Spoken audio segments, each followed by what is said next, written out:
ছোটবেলায় মা যখন পড়াতে বসতো, মনা কালকে তোর অঙ্ক পরীক্ষা না? হ্যাঁ হ্যাঁ মা, কালকে আমার অঙ্ক পরীক্ষা। দেখি নামতাটা বের কর, নামতা ধরবো। বল পাঁচে ঘরে নামতাটা বল। পাঁচে কে? 5 বল 5 দুগুণে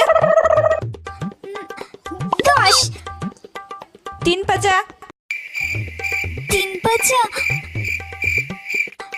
3 পাঁচা 3 পাঁচা কত? 3 পাঁচা 15 4 পাঁচা 4 পাঁচা। মা আমার খুব দাঁতে ব্যথা কিসে করছে। দাঁতে ব্যথা করছে? পড়তে বসে তখন দাঁতে ব্যথা পেটে ব্যথা শুরু হয়ে যায়। 4 পাঁচা 4 পাঁচা 20 5 পাঁচা কত? 5 পাঁচা 5 পাঁচা 20। কি 5 পাঁচা 20? 4 পাঁচা যদি 20 হয় তাহলে 5 পাঁচা 20। আর তুই পরীক্ষা থেকে কি লিখবি? এত পড়িয়ে তুই কি লিখবি?